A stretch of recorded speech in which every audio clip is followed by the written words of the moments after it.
أعوذ بالله من الشيطان الرجيم. بسم الله الرحمن الرحيم. وقال الذين كفروا لا تسمعوا لهذا القرآن والغوا فيه لعلكم تغلبون، أو كما قال الله تعالى في القرآن المجيد والفرقان الحميد: وإذا قرئ القرآن فاستمعوا له وأنصتوا لعلكم ترحمون۔ یہ سورہ حامیم سجدہ اور الاعراف ہے۔ اس میں یہ بیان ہوئی ہے کہ نبی صلی اللہ علیہ وسلم کے وقت بھی اور آج کے وقت بھی جب آپ مسلک پرستوں کے سامنے جس طرح یہود میں 71 فرقے بنے ہوئے تھے، نصارہ میں 72 تھے، اور اسی طرح سائبین اور مجوس تھے، جب ان کے سامنے اللہ کی کتاب پڑھی جاتی تھی تو وہ لوگ شور و غل کرتے تھے کہ آپ اس دنیا میں ایک ہی ہے، آپ نے عیسیٰ علیہ السلام کی دین کو بھی انکار کیا ہے، اور یہود کی بھی انکار کر رہے ہیں۔ تو پھر کیا کرتے تھے؟ اللہ نبی صلی اللہ علیہ وسلم سے یہ فرماتے تھے: ائتونی بکتاب من قبل ھذا وآثارۃ من علم ان کنتم صادقین۔ اگر آپ سچے ہو تو تورات لاؤ، انجیل لاؤ، زبور لاؤ، یا انبیاء سے جو ان سے حدیث یا سنت ہے وہ لے آئے۔ آج کل بھی ان مذہب پرستوں میں چاہے شیعہ ہو سنی ہو، خاص کر سنی مسلک میں جو اپنے آپ کو مسلم کہتے تھے، آج کل اس کا نام توحید اور ٹرسٹ رکھا ہوا ہے، اور اہل حدیث ہے جن کو امبلی بھی کہتے ہیں، اور اشاعت و توحید و سنہ والا ہے جن کو پنچپیری اور دیوبندی بھی کہتے ہیں۔ اگر آپ ان کے سامنے اللہ کا کتاب کو بیان کریں، یہ لوگ شور و غل، درمیان میں اکابرین کو لاتے ہیں، بزرگان دین کو لاتے ہیں، فقہا کو لاتے ہیں، محدثین کو لاتے ہیں، ایسے روایات کو لاتے ہیں جو اللہ کا کتاب کا انکار کر رہے ہیں۔ تو میرے بھائیوں، جس مسئلے میں بھی اختلاف آ جائے تو سب سے پہلے اللہ کا کتاب پر اپنا فیصلہ کرنا ہوگا۔ جو بھی کتاب سے، اللہ کی کتاب سے منہ موڑے گا وہ مسلم نہیں ہو سکتا، وہ مشرک و کافر ہو سکتا ہے، اور مسلم مومن نہیں ہو سکتا ہے۔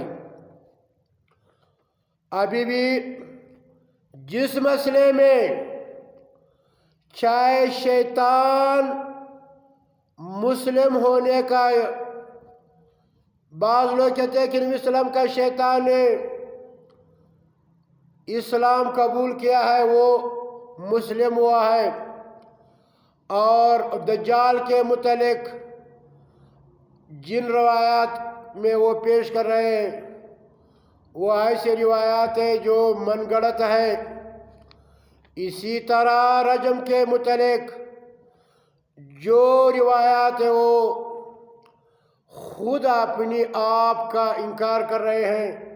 اگر آپ رجم کی روایات کو غور سے پڑھیں گے تو وہ خود اپنی روایت پر یہ گواہ ہوگا کہ یہ من گڑت ہے۔ دجال کی بھی اسی طرح اپنی آپ پر گواہی دے گا کہ یہ من گڑت اور موضوعی روایت ہے۔ شیطان کے مسلم ہونے کا اور اسی طرح کفار کے معصوم بچوں کے متعلق جو یہ لوگوں کا عقیدہ ہے کہ کفار کے معصوم بچے وہ بھی اپنے باپ والدین کے ساتھ جہنم میں ہوگا۔ اگر آپ ان روایات کو دیکھ لیں گے وہ اللہ کا کتاب کا خلاف ہوگا اور نبی صلی اللہ علیہ وسلم کی صحیح حدیث کا بھی خلاف ہوگا۔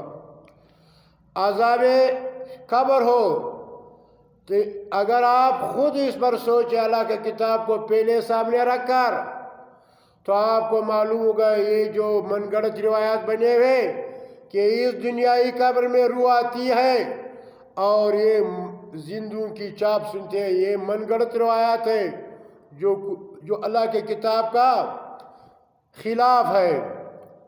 اور اسی طرح شہداء اور انبیاء کے متعلق کہتے ہیں کہ یہ ثابت پڑے ہوئے قبروں میں وہ سنتے ہیں۔ اللہ کا کتاب اس پر گواہ جو بھی انسان ہو وہ مرنے کے بعد ختم ہو جاتا ہے، ان کا بدن مٹی مٹی ہو جاتا ہے، مٹی میں ختم ہو جاتا ہے، گم ہو جاتا ہے۔ اسی طرح تعویذات ہے، ان پر غور کرے، یہ بھی من گڑت روایات ہے اور اللہ کا کتاب کے خلاف ہے۔ تعویذ جو ہے وہ اللہ کے نام سے پناہ مانگنا ہے شیطان مردود سے، اور جو چاشت لکھتے ہیں یہ تو من گڑت ہے، بالکل اس کا نام و نشان نہیں ہے۔ جو ختم ہے وہ بھی بالکل موضوعی من گڑت روایات ہے۔ جو بھی ہمارے علاقے میں مروجہ نام کے لوگ کہہ رہے کہ یہ اسلام ہے، وہ اسلام بالکل نہیں ہے، وہ من گڑت قصے افسانے ہیں جو رب کا کتاب کا انکار کر رہے ہیں۔ رب کائنات کا ارشاد ہے وقال الذین کفروا، اور کافر کہتے ہیں لا تسمعوا لهذا القرآن،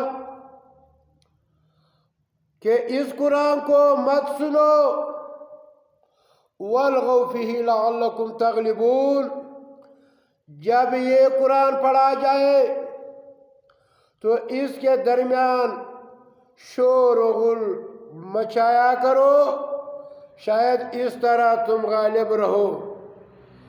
تو میرے بھائیو، جو بھی اللہ کا کتاب کے سننے کا طاقت نہیں رکھتا ہے وہ کافر ہو سکتا ہے، مشرک ہو سکتا ہے، منافق ہو سکتا ہے، بدعتی ہو سکتا ہے، مسلم نہیں ہو سکتا ہے۔ یہ جو توحید اور ٹرسٹ والے ان میں تقریباً 30 کے قریب کفریات، شرکیات، بدعات ہے، لیکن یہ لوگ اپنی اصلاح نہیں کرتا ہے، بلکہ اہل حدیث کی طرح، دیوبندی بریلی کی طرح یہ بھی گمراہی پہ جا رہا ہے۔ جس طرح شیطان اپنی ضد پہ کھڑا ہے تو اللہ نے اس کو شیطان کا نام اسی لیے دیا کہ وہ لوگوں کو راہ حق سے، دین اسلام سے گمراہی کی طرف لے جاتے ہیں، اور ابلیس اس لیے ہے کہ وہ اللہ کی رحمت سے نا امید ہوا ہے۔ ان کا توبہ، ان کو رجوع کرنا اللہ کی طرف یہ بالکل ختم ہوا، نا امید ہوا۔ تو میرے پیارے بھائیو، اللہ کا کتاب کے سامنے کسی کا قول بھی قابل اعتبار نہیں ہے۔ جس طرح رب کائنات کا ارشاد ہے جو مسلمان ہوگا وہ رب رب کی کتاب کے سامنے چپ ہو جاتا ہے، غور سے سنتا ہے، اس پر اللہ کی رحمت نازل ہوتی ہے۔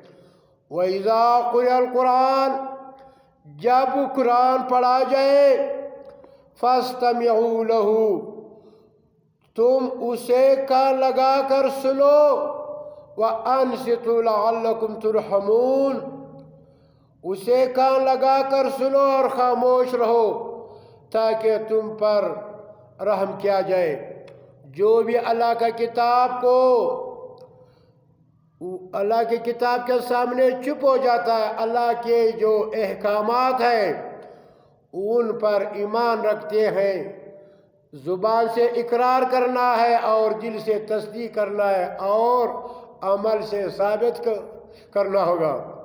میرے بھائیو، ہر مسئلے میں سب سے پہلے اللہ کا کتاب کو سامنے رکھ کر اس پر عمل کرنا ہوگا۔ اس کی تشریح میں نبی صلی اللہ علیہ وسلم کی سنت اور حدیث لازمی ہے۔ وَأَطِيعُوا اللَّهَ وَأَطِيعُوا الرَّسُولَ فَإِن تَوَلَّوْا فَإِنَّ اللَّهَ لَا يُحِبُّ الْكَافِرِينَ، اے مومنو اللہ کی مانو اور نبی صلی اللہ علیہ وسلم کی حدیث کو مانو، سنت کو مانو۔ ان دونوں سے منہ پھرے گا تو یہ لوگ کافر ہوگا، اللہ ان لوگوں سے محبت نہیں کر لے گا۔ یہ جو برائے نام مسلمان تھے، ان لوگوں نے 30 کے قریب رب کائنات کی کتاب سے منہ موڑے ہوئے ہیں۔ رب کائنات کا فتویٰ ہے، وَمَا يَجْحَدُ بِآيَاتِنَا إِلَّا الْكَافِرُونَ، اللہ فرماتے میرے آیاتوں سے کوئی انکار نہیں کرتا مگر کافر لوگ۔ وَمَن لَّمْ يَحْكُم بِمَا أَنزَلَ اللَّهُ فَأُولَٰئِكَ هُمُ الْكَافِرُونَ، جو بھی اللہ کے نازل کردہ کتاب پر فیصلے نہیں کرتے ہیں وہ کافر ہے۔ تو رب کائنات نے بات کو واضح کر دیا، صاف کر دیا۔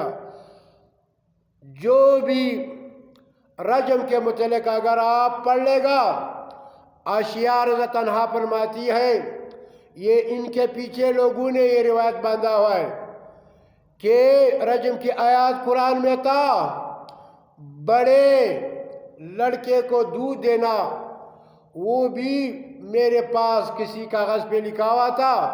جب نبی صلی اللہ علیہ وسلم وفات پا گیا تو میں اس میں مصروف ہو گئی، تو بکری آ کر یہ جو آیاتی تھی وہ کھا لیا۔ عمر جانوس پر بھی ان لوگوں نے من گڑت روایت باندھا ہے کہ یہ رجم کی آیات اللہ کے کتاب میں تھا، اس نے یاد کیا، ہم لوگوں نے یاد کیا۔ اور بعد کے لوگ کہیں گے کہ یہ قرآن میں یہ آیات نہیں ہے۔ جب آپ نے یاد کیا، صحابہ نے یاد کیا، نبی نے صحابہ سے یعنی یہ آیات پیش کر دی تو وہ آیات کہاں پہ غائب ہو گئی؟ اور بخاری نے بھی پیش کر دیا کہ موزتین قل اعوذ برب الفلق قل اعوذ بالناس وہ قرآن کا حصہ نہیں ہے۔ ابی بن عقاب سے روایت ہے، وہ بھی کہتا ہے کہ سورہ الاحزاب سورہ بقرہ کی طرح بڑی تھی، 286 آیاتیں تھی، لیکن ابھی یہ قرآن میں 73 ہے، تو یہ بقایا کہاں پہ گئے؟ یہ بخاری نے من گڑت باتیں اپنی کتاب میں جمع کر دیا اور ان کا نام دیا تھا حدیث۔